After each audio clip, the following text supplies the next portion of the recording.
पाकिस्तानकडून शस्त्रबंदी उल्लंघन, भारताने युद्ध थांबवायला नको होतं, जालनाकरांचं मत। भारत आणि पाकिस्तान यांच्या शस्त्रबंदी होऊन देखील पाकिस्तानकडून कुरापती सुरूच आहे, त्यामुळे भारताने ही युद्ध आधीच थांबवायला नको होतं, त्यांच्यासोबत युद्ध सुरू ठेवायला हवं होतं, अशा संतप्त प्रतिक्रिया जालन्यातील नागरिकांनी दिल्या आहेत। पाकिस्तान कुरापती थांबवायला तयार नसल्यानं त्यांच्यावर अणुबॉम्ब टाकायला हवा आणि जगाच्या नकाशावरून त्यांचं नामोनिशाण मिटवायला हवं, अशी मागणी देखील काँग्रेस महिला आघाडीच्या जिल्हाध्यक्षा नंदा पवार यांनी केलं आहे।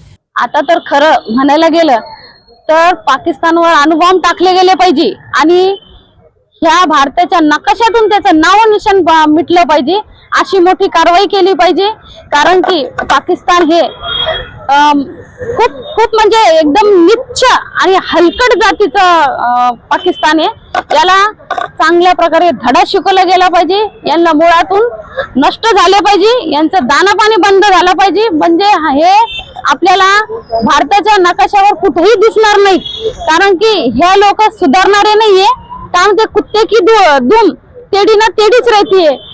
यांना किती तुम्ही प्रेमाने वागा, किती त्यांना पाणी द्या, त्यांचं जे ट्रान्सफर आहे आपल्या इकडं जे देवाणघेवाण आहे ते किती त्यांना आपण सपोर्ट करा। हे लोक कुत्र्याची शेपूट आहे, यांना चांगला धडा शिकवला गेला पाहिजे, त्यांच्यावर अणुबॉम्ब पडले पाहिजे, हे मुळातून हे नष्ट झाले पाहिजे। यांच्या पीठ एक दाना सुद्धा यांच्या त्या पाकिस्तान मध्ये उगला नाही गेला पाहिजे, हे मुळातून एकदम भुईसपाट झाले पाहिजे। त्या पाकिस्तानने शस्त्रबंदीचे उल्लंघन केलं, त्याला तोडीसतोड उत्तर भारताने काल दिलेलं आहे।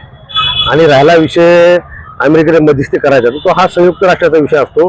तो दोन्ही देशांना, त्यामुळे दोघाही देशांना युद्ध पुरत नाहीये, म्हणून दोघांना समजण्याचा त्याचा एक प्रयत्न असतो। संयुक्त राष्ट्रापाशी लढाई करायची जर असली तर संयुक्त राष्ट्रापाशी आपण त्याची परवानगी घ्यावी लागते, आणि थांबवायची जर असली किंवा मध्यस्थी करायची असली तर त्यांना संयुक्त राष्ट्राची परवानगी घ्यावी लागते। आज महासत्ता देश असलेला अमेरिका हा भारतासोबत पहिल्यापासून आहे, आणि म्हणून त्यांनी काल मध्यस्थी करण्याचा प्रयत्न केला आणि पाकिस्तानकडनं अमेरिकेला एक संदेश दिला होता की बाबा ही युद्ध कुठेतरी थांबण्यासाठी आम्हाला मदत करावी, कारण की आम्ही युद्ध लढू शकत नाही भारतासोबत।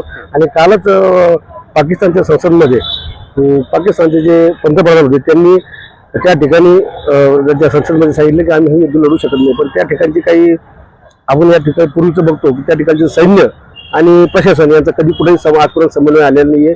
सैन्याने त्या देशात ताबा घेतलेला आजपर्यंत हा इतिहास आहे, म्हणून काल त्यांनी जरी हा निर्णय घेतला असेल प्रशासनाने पाकिस्तानच्या, परंतु त्यांच्या सैन्याने त्या कुरापती सुरू केल्या आणि त्याला तोडीसतोड उत्तर म्हणून काल भारताने त्या ठिकाणी त्यांची जागा त्यांना दाखवून दिलेली आहे।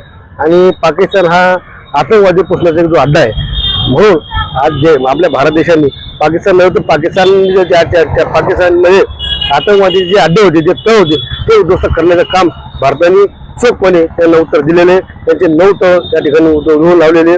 आणि यानंतरही पाकिस्तानने जर आतंकवाद्यांना त्या ठिकाणी राहण्याची किंवा त्या ठिकाणी त्यांना शिवाय देण्याचं काम केलं तर भारत त्यांना खूप मोठ्या प्रमाणात उत्तर देईल, आणि एक दिवस असेल की जगाच्या नकाशामध्ये पाकिस्तानचं नाव त्या ठिकाणी राहणार नाही आणि त्याला कारणीभूत भारत असेल।